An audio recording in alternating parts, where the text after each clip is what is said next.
All right, so federalism and this idea of dual sovereignty, and that's going to be kind of the main issue here in these next slides is how do we have two different sovereign entities within the same nation?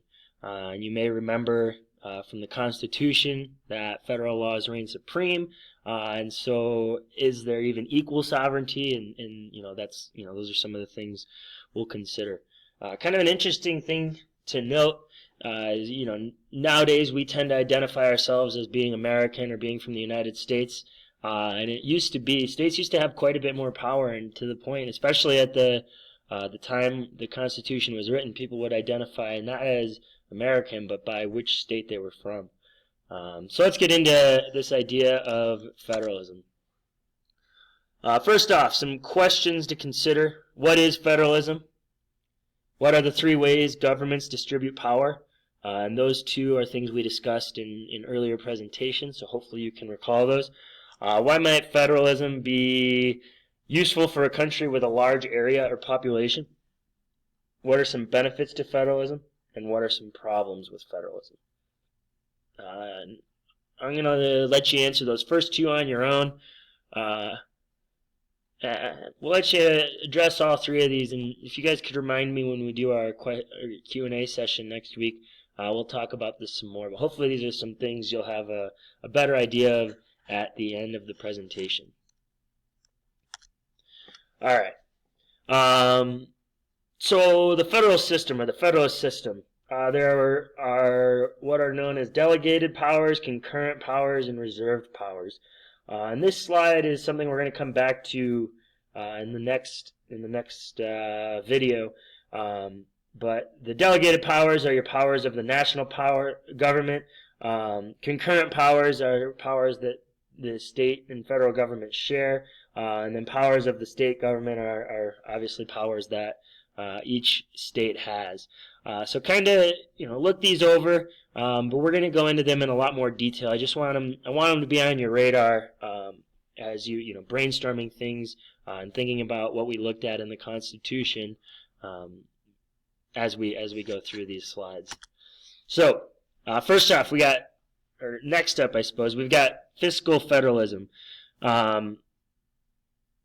So first, there's grants and aid, and those are just federal funds appropriated by Congress for state and local governments. So it's money from the federal government to state and local governments, and that looks like a number of different things.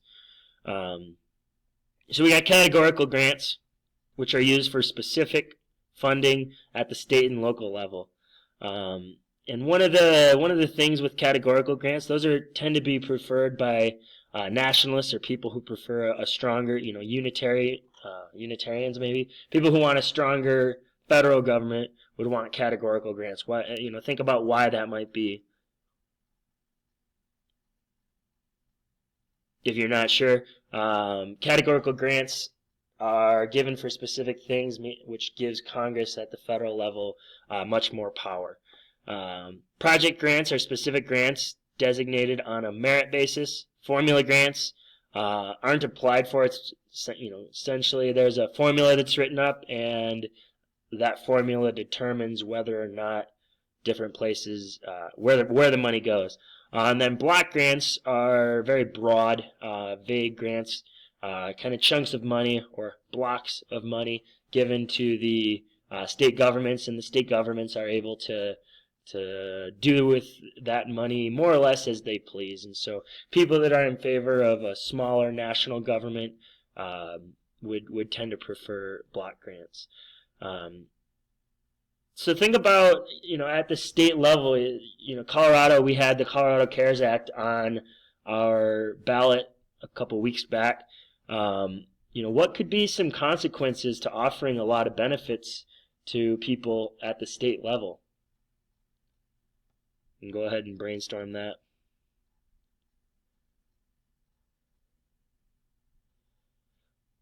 Well, so think about what kind of people that's going to attract. People that want and rely on government programs tend to be lower income, and so they're taking out a lot more than they're putting in, which puts a major strain on the state treasury. And so benefits are a good thing, and they help to, obviously they help to make people's lives better, but they do come at a cost, and that's something that that needs to be considered when states and national governments are determining what benefits they might grant to the people. So this is one some of you are going to look at in more detail. I'm not going to go into a ton of detail here, but it's a good example. Why is the drinking age 21 in almost all states?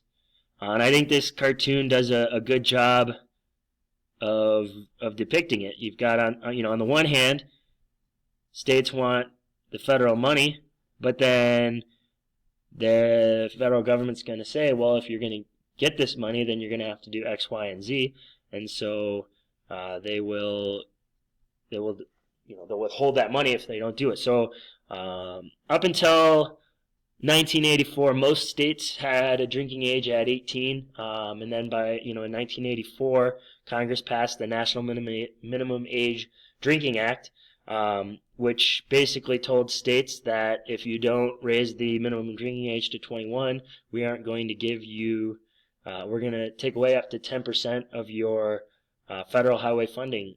And, that's a pretty good chunk of change, so states were like, well, we'll raise the drinking age then.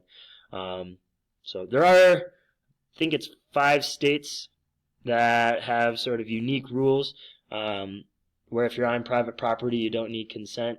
Colorado is not one of them. If you're curious, you can look it up for yourselves. I'm not going to condone that behavior. But yeah, so those of you that are researching this one will definitely look into it in a lot more detail. But again, it's a great depiction of federal authority over state governments and using money to make sure that states follow the rules that they want. So a couple of those Federalist Papers, a couple more. Federalist 39 and 46 both get into federalism a bit more. I think we saw it a little bit toward the end of 51 as well, but these will have a lot more details. So first off, a republic derives all of its power directly or indirectly from the great body of people. And so it's kind of trying to point out that everybody has power in the government, and the fact that we can vote our representatives in and out of office. And so at the end of the day, yes, we are governed by an elite group that represents us, but that's exactly their job, is to represent us. And so if they're not doing their job, they are subject to the people and the will of the people through elections. National and state representatives are chosen by the people and serve for a period of years, and again, that's reinforcing the fact that we do have a check on our government. And then it just goes on to establish that judges can serve as long as they're in good behavior, and reinforcing the idea of keeping your judicial branch separate from politics. 39 goes on and talks about how we are one nation made up of sovereign states, and that's going to be touching on that idea of dual sovereignty. Remember, sovereignty is kind of to be the supreme law of the land, and so it's a little bit abstract. Our federal government is obviously sovereign; it's the supreme law of the land. But then states are also seen as sovereign, and it's difficult because you think back to the Constitution, and federal laws do reign supreme, and so when there's a discretion between the intention of that is the discretion between states, in saying, okay, well, if this state disagrees with that state, or somebody in a business in this state disagrees with the law of that state, the federal law reigns supreme. And so the things that are happening within the states are intentionally left, or ideally left, to the states. Now, that has changed drastically over the course of our Constitution, especially with the 13th, 14th, and 15th Amendments, particularly the 14th, which has expanded the federal government's authority and jurisdiction a lot.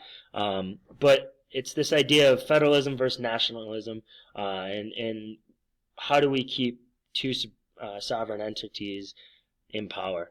And so part of the arguments that the Federalists are making, first off, states have to ratify the Constitution, and so that's going to give the states power over that federal government because the state has to ratify the Constitution.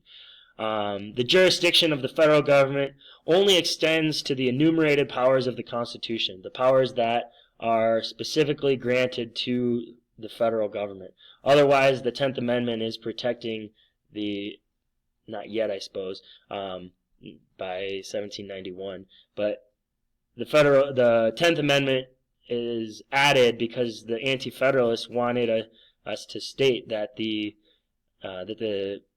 powers not granted to the federal government would be reserved to the states. And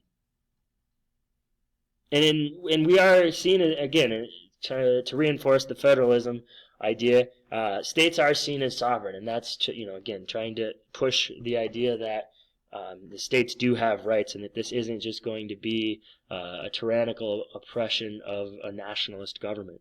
And so the proportional system in the House of Representatives helps to ensure that the people are being represented, and then the Senate, with its equal representation, helps to ensure that states are being represented in government. And that's one of the things that's I think gets overlooked a lot. The job of the members of the House is to represent the people. The jobs of the Senate is to represent the state. And so that's those are both things that, again, are federalism manifesting. Then Federalist 46 claims that both state and federal governments are subject to an ultimate authority. The people, again, the people have the power. The people are able to vote, even though we aren't in Congress passing laws. If Congress is passing laws that we don't like, it is our duty to vote those people out of office.